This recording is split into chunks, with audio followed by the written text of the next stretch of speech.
Okay, sige, FKM Coolser 500 tayo. Konting update lang. So, syempre, kagaya na lagi natin ginagawa mga dre. Ano pang habang lagi natin ginagawa bago tayo mag-umpisa ng review natin na video? Intro muna tayo. Yeah!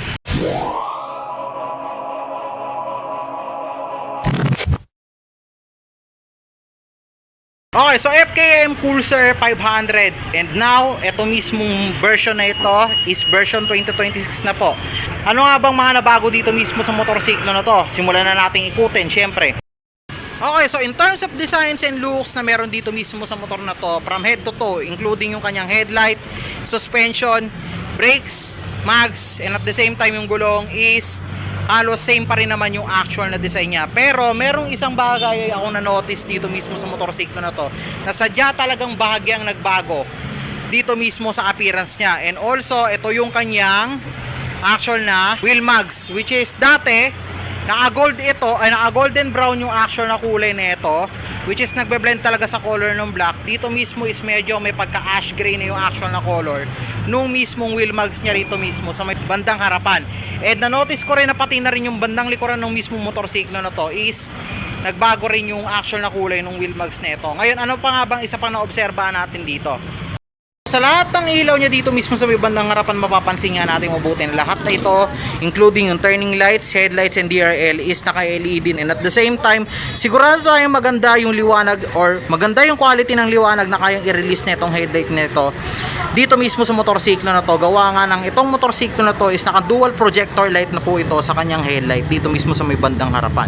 And also, sa appearance din, mapapansin nga natin mabuti na naka-bulk type cruiser type pa rin ng kanyang body type dito mismo sa motorsiklo na to. Siya sa atin pa natin. Okay, sa balita ko naka-activate na rin daw to. Tingnan natin. O, ayan. Lahat ng kanyang indicators dito mismo sa kanyang TFT display nandito na po. Kung tutusin, napakakulay mga dre. Ayan, mapapansin natin mabuti pag sinun natin.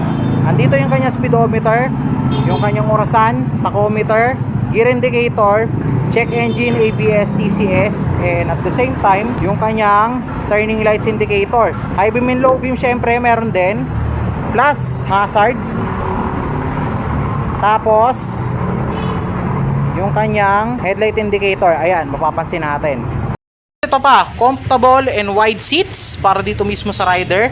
Plus ito pa, syempre OBR seat na saktong-sakto lang para sa ating mga OBR. So nasa sa inyo yan kung anong gusto niyo, sinong gusto niyo isakay dito, nanay nyo, kapatid nyo. So nasa inyo yan kung sino gusto niyo isakay nyo dito, nanay nyo, kapatid nyo, jowa nyo, asawa nyo, kabit nyo, whatsoever, bahala kayo. Siyempre, kamusta nga ba ang presyo ng motorsiklo na to?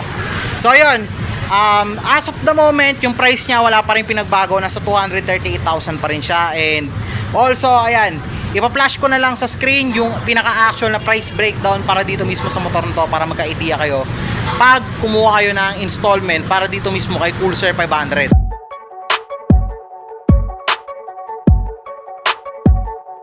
So ayan mga dre, ayun yung pinaka-actual na price breakdown para dito mismo sa motorsiklo na to. And at the same time, take note lang ha, available tayo for Cebuana financing and also pati na rin sa home credit financing para dito mismo sa motorsiklo na to. So sa lahat ng mga gustong kumuha at mag-avail ng motor na to, feel free to message us and take note. Open po tayo sa communication for dito mismo sa ating FB. Pero kung gusto nyo pong puntahan itong pinaka-actual na motorsiklo na to at makita to ng malapitan, at gusto nyo pong mag-inquire dito mismo sa FKM Caloocan branch, is pwede po kayong pumunta dito mismo sa actual na address na ipa-flash ko po dito mismo sa screen. Ayan. So yun nga na mga dre, hanggang dito lang muna tayo. Keep safe and ride safe always. Jobs out.